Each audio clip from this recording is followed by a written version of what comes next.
Everyone's name has a story to tell, and your name is quite unique. Claude Sharma, a French first name, Claude, and an Indian last name, Sharma. So my dad, he's from India and raised in Delhi. If you have to remember one of the most memorable stories you covered, and how did that experience impact you? So when I first went back to CTV North Bay, I was able to cover the OHL final between the North Bay Battalion, who was just fresh. They moved right back to the city, so it was the talk of the town, the North Bay Battalion versus the Guelph Storm. Congratulations on becoming a father to twins.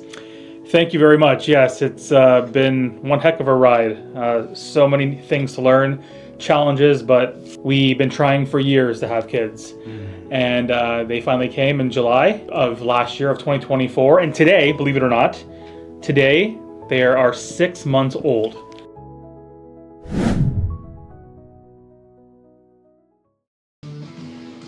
Alright, hello, namaste, good evening, bonjour, welcome to another brand new episode of Beyond the Borders Season 1 on CKLU 96.7, your station. My name is Arjun and you are listening to us on 96.7, CKLU.ca, and of course Radio Player Canada app. Thank you so much for listening. And talking about today's episode, today on Beyond the Borders, we are honored to feature Claude Sharma, a communications officer at Greater Sudbury Utilities and a dedicated advocate for community development. With a distinguished career in journalism, Claude has worked as a news and sports journalist, anchor, and producer across Northeastern Ontario, including roles with CTV and TVO. Since moving to Sudbury in 2015, Claude has brought his expertise to the mining and energy sectors, transitioning into communications while staying deeply committed to making a difference in his community. He serves on the Diversity Advisory Committee with the Greater Sudbury Police Services and the Board of Directors for the Canadian Mental Health Association, Sudbury Manitoulin, and United Way, Centraide, Northeast Ontario. A proud graduate of the United Way Young Leaders on Board program, Claude exemplifies the power of leadership and collaborations. And talking about on the personal front, Claude and his partner recently embraced the joys of parenthood, becoming the first-time parents to beautiful twins. All right, ladies and gentlemen, please welcome Mr. Claude Sharma. Welcome to the show. Thanks for having me, Arjun. Appreciate it. Thank you so much. And before we get into anything and everything, congratulations on becoming a father to twins. Thank you very much. Yes, it's been one heck of a ride. So many things to learn, challenges, but above all else, we've been trying for years to have kids.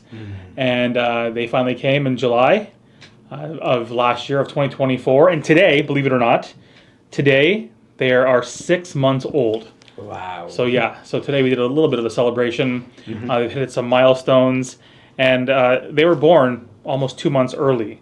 So you can imagine it's been quite a ride. They've had some challenges, but they persevered. They're strong. They're adorable. A boy and a girl, so the $1 million family they call it here. So Eliana, our daughter, came first 3 minutes earlier, so she'll always have that over her baby brother Pierre. And yeah, they're just at home right now, and right after this I have to go, and we're putting them on a sleep schedule. It's bath time right when I get home, so I got to make it home right after this, or else I'm in trouble. Thank you so much. Once again, congratulations to you and your fiancé. You recently welcomed twins to the world. How's the feeling, if you have to say in one sentence or one word? Unbelievable. Because there are so many hurdles along the way when you're trying. It becomes emotionally challenging for both of us. It becomes expensive, especially because we went the IVF route. So that was in itself costly, timely, but we learned from it. And if there's anything we did learn is that we wish we would have done it earlier. Right. I mean, we thought 5-6 years ago. We have a couple of years left before we turn 40. But then time creeps up on you. And I don't mind sharing that story about IVF because some people might be embarrassed by it, but why should you be? I mean, everyone handles and goes through life differently. And if we could at least help one person out, give one person advice, if they're struggling to have children, always happy to help, always happy to share our journey and let them know there is hope. That, you know what, it might take a while, but a lot of the time, the results are positive. Right. So, how has this new chapter of your life changed your perspective on work, community, and personal priorities? It's changed so much. I mean, think about it. For 40 years, I could do what I want, when I want, how I want, come home from work, could take a nap, come home from work. So that's just kind of the selfish part of me. But you know what you sign up for. You know what you're getting into. It changed me because life is not about me anymore. It's not about us. It's about them. Right. Like 100% about our kids and their development and their growth. And we're the ones responsible for them. So it's on us. It's changed me as a person in many ways. Responsibility. When it comes to work, I used to, and I still do a bit, work after hours much more. But now it's like if I have to work harder while I'm at work so I can go home to my children. I'm a part of several boards. Yeah. Some of those have to take a back seat. Within those boards, I'm on committees. So those also, I can't attend as regularly as I once did. Your social life, you don't really have one anymore, but that's fine. I'm okay with it. I had 40 years of, I guess I got 35 years of a social life, and it'll come soon. So there are many fun things along the way. This week, our son rolled over for the first time. Our daughter rolled over for the first time. So when you think about those things, and you think about doing it with the person you love the most in the world, your partner, so my partner in this case, Kayla, it's so worth it. It's so fun. Yeah, sleep is not exactly there, but you adjust. You get used to it. Some days are tough. Some days are amazing. But at the end of the day, we have our family. Is it complete? Not sure. To be continued. Right. Okay, so let's start off with your name. I'm sure everyone is curious about that as well. Everyone's name has a story to tell, and your name is quite unique. Claude Sharma, a French first name, Claude, and an Indian last name, Sharma. What is the story? Let's start off with, I guess, the easiest part of it, Sharma. So my dad, he's from India, born in Aligarh, and raised in Delhi. Along the way, he ended up moving to North America, and he settled in Southern Ontario, Toronto, and that's where he met my mom. So Sharma, that's the easy part. Also, my middle name is Badri, B-A-D-R-I, and that's my grandpa's name, my dad's dad, so my Babuji. Oh, wow. That's his name. So that's how I got my middle name. He named me after his father. For Claude, my first name, my mom, she was born in Val-d'Or, Quebec, Okay. and was raised in Montreal and ended up coming to Stony Creek, Hamilton. I met my dad in Toronto at U of T. Also, my godfather is named Claude. My mom liked the name Claude. So first name, French name, my mom liked. Middle name, my grandpa's name, my babuji's name. My last name, Sharma, my dad's name. Wow. Yeah. Have you ever been to India, or what about Quebec? So India, you know what, when I meet newcomers here, especially from India or Nepal, they always ask me when we speak, one of the first questions is, have you been to India? And I always have to unfortunately give them the same answer, and that is no. That is on me. That is also, I kind of blame a bit of work. I mean, when you start off, right, and we have 2 weeks off here and there, and then you build up vacation. Now I have time off at my current employer, but like the time needed to go to India. You can't go to India for a weekend. You can't go to India for a week or even 2 weeks. It's more like a 3, 4, 5 weeks, right? Absolutely, yeah. So I blame it all on me, but a little bit with work. So one day I will go there. It's on my bucket list. My entire family has been there. My partner Kayla has even been there too, many years ago. So one day I'll go there. One day I will visit my dad's homeland where he was born. Is it anytime soon? With twins, probably not, but it's coming. All the best. All the best with that. What about language? I want to ask that question. Language. Indian and Hindi language and French. So even to answer your question before that, Quebec. Have I been to Quebec?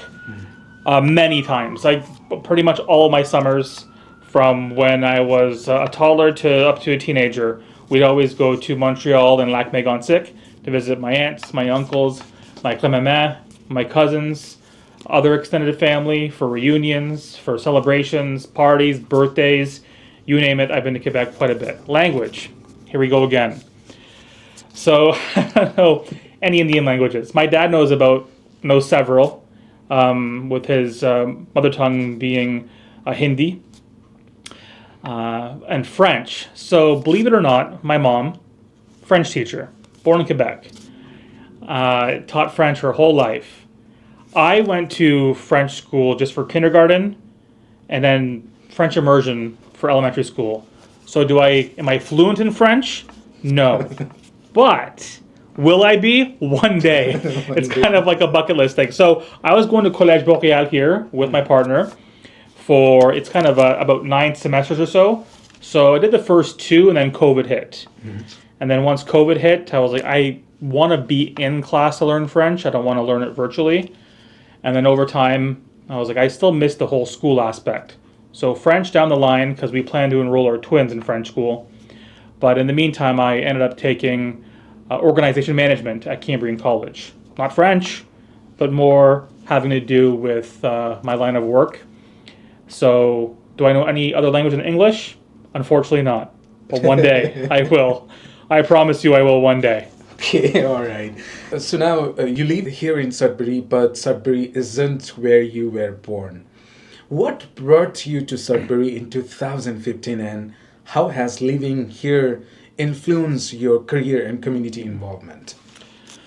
So pretty much how I got to Sudbury, there were many steps along the way, but ultimately at the end of the day, it was employment for both my partner and me. We both ended up getting jobs here in Sudbury. She got a job here first before me. I was in North Bay when she got the job here, and that's how we ended up here together back in 2015. Even though she was living here a little bit before that, but we met in North Bay. So pretty much work took me through everywhere I've been. Aside from school, I went to London, I went to Western in London, Ontario. But other than that, I lived in different cities, and it's because of work.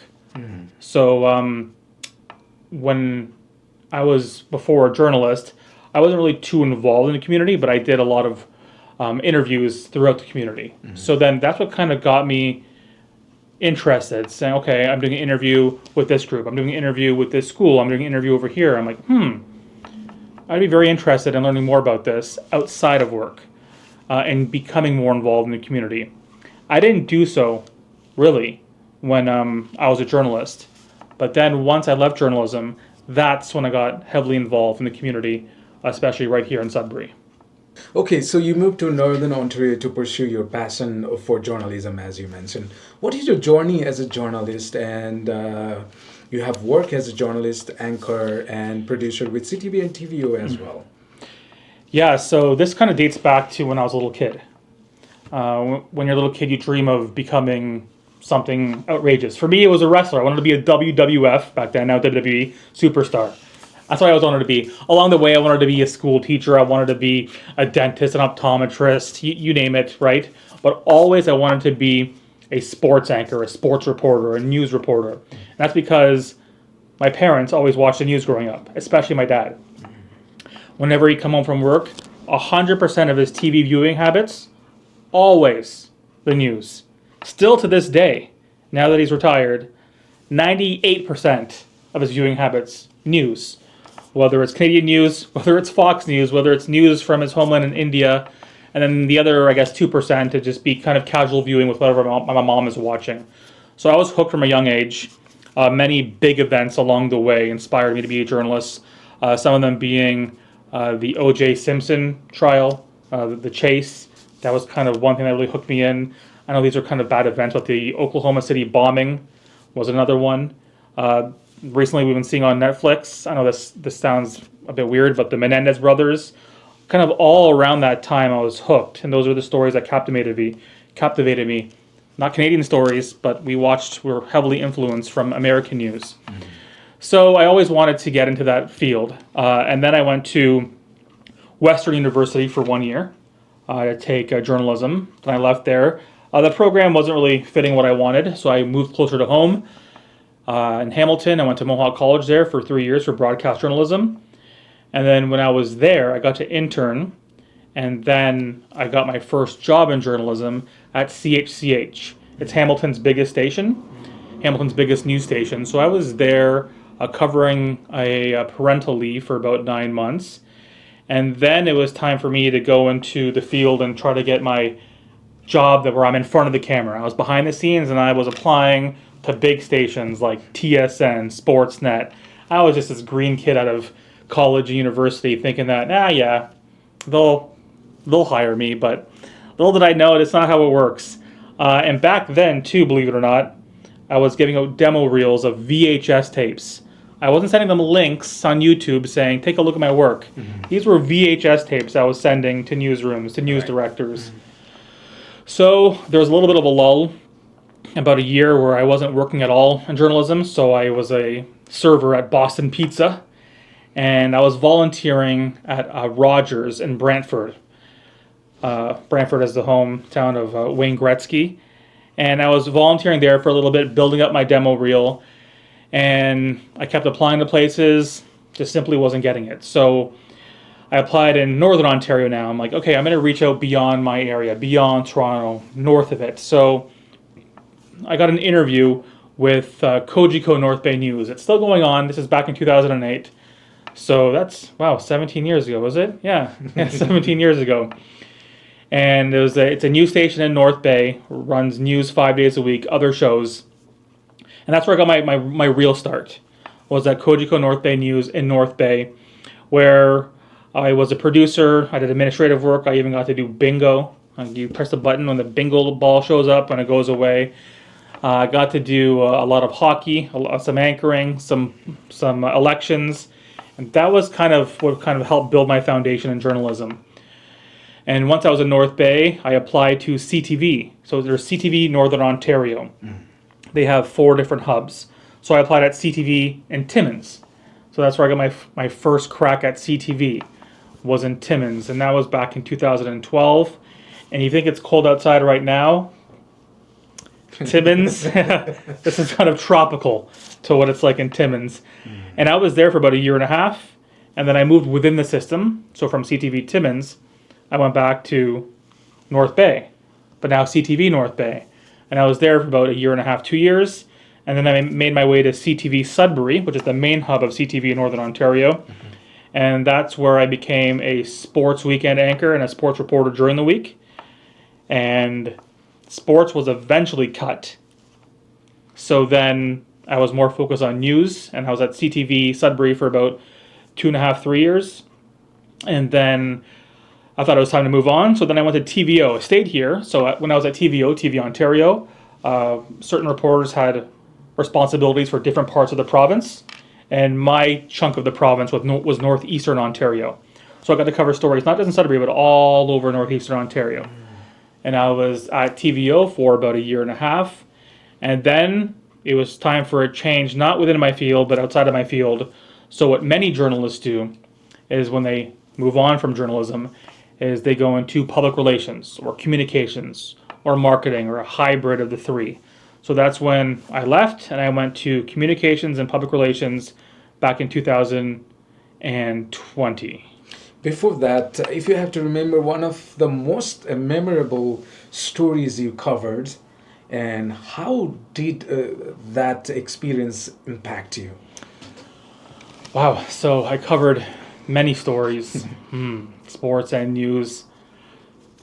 It might not be so much a story as it was an event. So when I first went back to CTV North Bay, I was able to cover the OHL final between the North Bay Battalion, who was just fresh. They moved right back to the city, so it was the talk of the town, the North Bay Battalion versus the Guelph Storm. So I also got to travel and go to Guelph, so back and forth between Guelph and North Bay, and it was pretty much, I went by myself. And I had some camera help there with the CTV in that region. And it was just seeing, going beyond kind of the comfort zone of your region. You're not just covering your hometown of North Bay, even though when I was in North Bay, you get to cover stories outside of it, like in Callander, Sturgeon Falls, West Nipissing, Verner. But this was going totally outside of my area, and just being able to see those sold out arenas, the crowds, and covering the stories, even if it was about there was a player on the Guelph team who was from Sudbury, Tyler Bertuzzi, who's now in the NHL. Got to cover a story about him.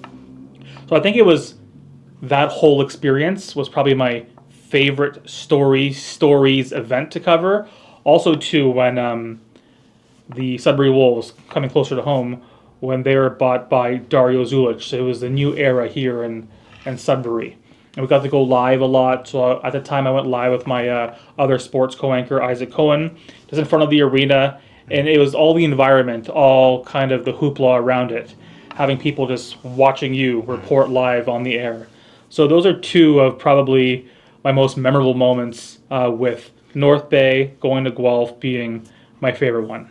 Do you still miss journalism, and would you ever go back if you could? So miss it, parts of it, yes. It never leaves you.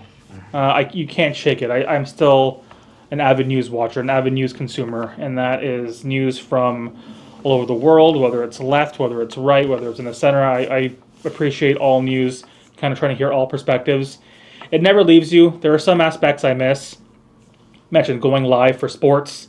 That was fun. Kind of the adrenaline of when you're chasing the top story. You miss having, every day is not the same. It's always different. Right. But sometimes it's amazing, it's good. But sometimes you just kind of want that stability, that structure. And journalism, you have it, but you don't, because every single day is different. And there are other fun parts about it too. I was able to cover telethons. So the CTV telethon here in Sudbury is a really, really big deal. They have that every December. But also too, there's the telethon when I worked in Timmins. CTV telethon happened there. Also happened in North Bay. Those are no longer a thing, but the big one is here in Sudbury. I miss that. There are times where miss anchoring, miss doing some fun community stories. It doesn't always have to be hard-hitting news. It could be a story about, I don't know, a cat adoption. This cute cat gets adopted. Yeah. So there are definitely elements I miss about it. And would I ever go back? Never say never. Yeah. Would I go back anytime soon? No. I'm very happy where I'm at right now. But I get to do a lot of journalism, a lot of storytelling, a lot of what I did at CTV and at TVO with my current job. So it's not like I went into a totally different field. There's so much overlap. It's not like I went from being a journalist to a doctor. I went into kind of a similar field, which is what many journalists do.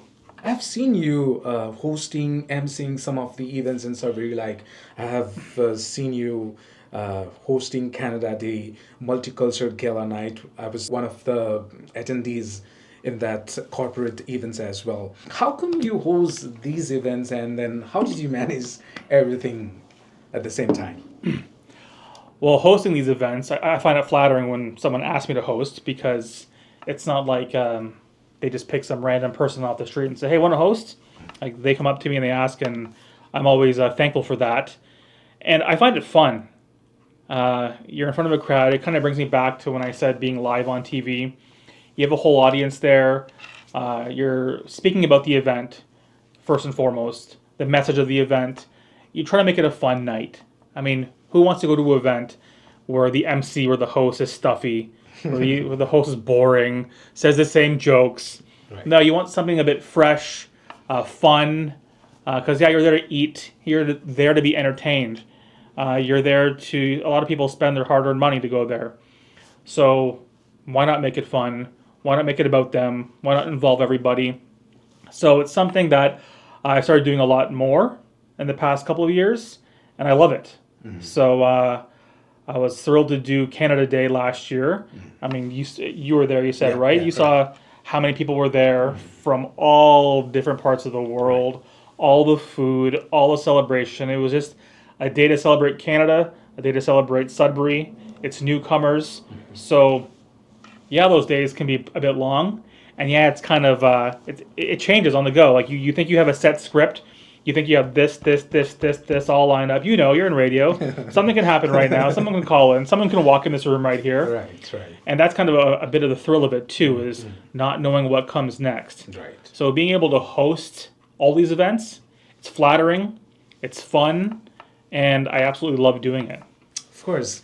So coming to from working as news journalist in Northeastern Ontario to the world of public relations, communications and marketing, your current role as a communication officer at a Greater Sudbury Utilities, what inspired this transition? I think it was just time for a change in my life. I said journalism will never leave me, and it never will, but I started not being as passionate about telling stories anymore.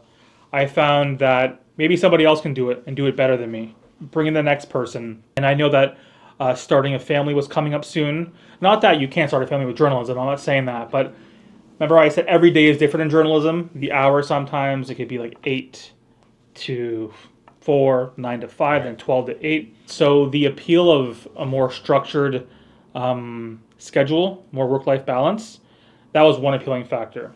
And I knew too I was able to transfer a lot of my skills in journalism and bring over the network that I built over the years. Because you interview new people every single day, new families, politicians, people in the street every single day. So you create a network, and that's very valuable when you get into public relations, when you get into marketing and communications. So I took a risk. I thought it was time for a change. And when I took that risk, I knew that I was able to, if I didn't like this, potentially go back to journalism. So I took that risk of going into a totally new field. Is a little much, but a new field. And I haven't regretted it at all. It's different, it's similar, it's challenging, and I'm happy with the decision I made, because at the end of the day too, I can still, whenever I want, I can always volunteer at a radio station, at Eastlink, if they would take me. You can always volunteer, right? So a lot of my work, as I mentioned earlier, there's overlap from journalism to communication. So I'm happy with the move. Beautiful, beautiful. You are also deeply involved in community work, serving on the Diversity Advisory Committee with Greater Sudbury Police Services. Can you share what the committee's role is and how it impacts our community? So the Diversity Advisory Committee's role is to kind of be a voice, kind of be almost like a sounding board for the chief of police when it comes to race relations, multiculturalism, regarding police issues in Greater Sudbury. We're a voice. We meet quarterly, but then groups within the group meet more often. And what we do is we will put together, sometimes the big event of the year is the International Day for the Elimination of Racial Discrimination. And we did that last year. It happens every March. So we put together events. It's all about awareness. It's all about bringing people together. It's all about seeing Sudbury, the changing landscape of Sudbury. Even when I came here in 2015, it looks much different now, especially with newcomers, than it did back then. So it's helping the newcomers, give them a voice too. So there are certain events we do, that being the big one. We meet with the chief quarterly, and we talk over things, what's happening in their world, what's happening from the multicultural aspect, and we kind of just build our relationship from there.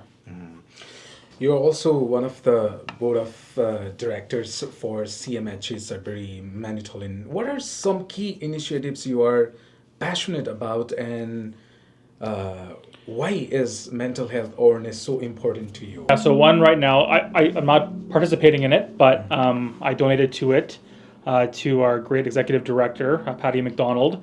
It's currently the push-up challenge. So just encouraging people to do push-up for mental health, and all the money raised goes to local mental health initiatives, stays here in Sudbury. If you're another agency, it stays in your area. So that's the one that's happening currently. And as for the board itself, I joined it about almost 2 years ago. And there's so much great work the board does. It helps with programs that the CMHA puts on, with policy, and it's also responsibility.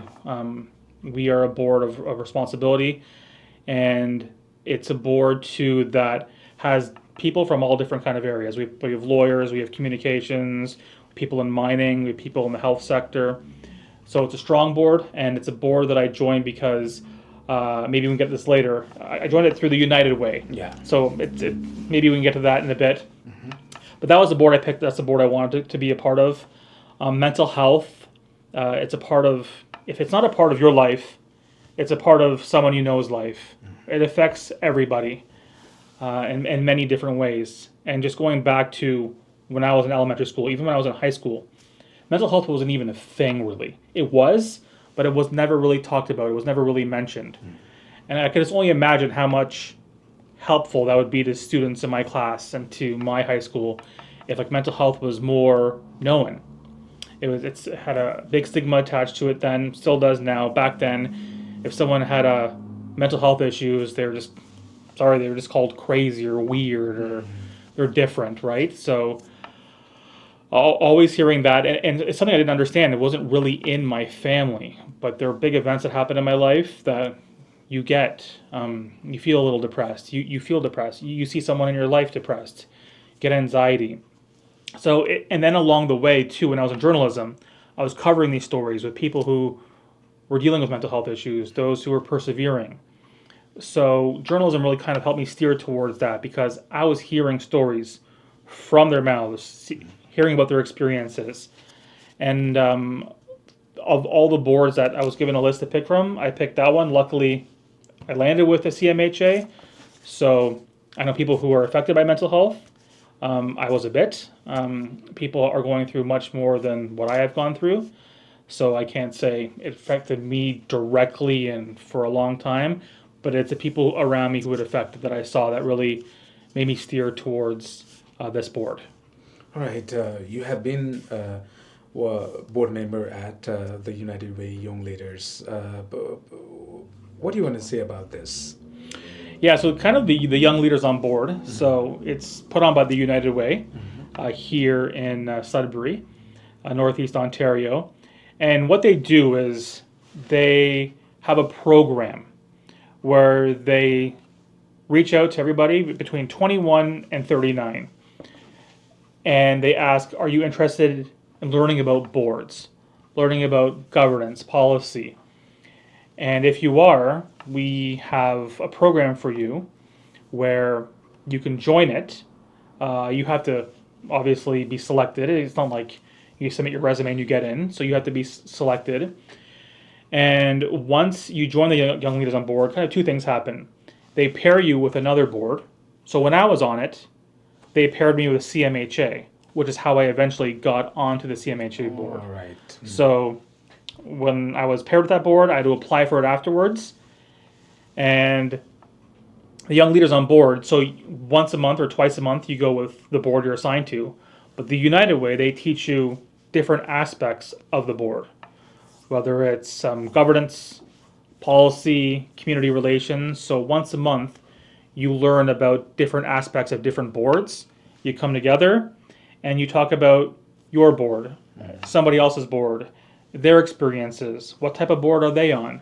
So it was a great program for me, and it got me many opportunities. I recommended it to people within that age range of 21 to 39. I just got on. I was like the old one on the team. I was 39, so I consider myself the young geezer on board. So I just got on, and I highly recommend it. It's doing well. It's not just in Sudbury. They spread it out to people across Northern Ontario as well. So that's kind of how I landed. When I landed on that board, I was able to get onto the United Way board and to the CMHA board. So plenty of opportunities, plenty of knowledge transfer when you join the Young Leaders on Board program. All right. Do you have any other plan on joining any other boards or organization in the days to come? Probably not, because off the top we talked about the twins. Right. I had to scale back on some commitments. So as of right now, unlikely. But down the road, definitely. So, from your perspective as a community leader, and how important is it to address mental health and diversity in Greater Sudbury? And what progress have you observed in these areas? Different topics with, I guess, a little bit of overlap. Very important. First and foremost, diversity, inclusivity. I mean, we've seen how much Sudbury has changed, and I hear people here that I work with. They would say, "I didn't have anybody in my class who was from a really different country. It was all people from born and raised in Sudbury." So seeing that it's changing, and then I think about my kids, thinking about my parents, what they went through. My dad moving from India all the way to different countries all over Europe and Asia to the States to here. My mom, her background, and then I just think it's just important to, if you have a voice, just to kind of let people know that there are others here. You don't want to do this kind of work and sound too preachy or anything, but if you can just lend a voice here and there when you can, I think that goes a long way. And then for mental health too, we talked about it, how much it's changing, how important it is, how needed it is. We're seeing what's happening here in Sudbury and all over Northern Ontario, Northeastern Ontario, and Canada. So the programs that are in place, they're more important than ever before. The access to funds, the access to programs, they're needed by so many of us. Even if it's just a call to a friend or just a voice once in a while to let someone know that you're there for them.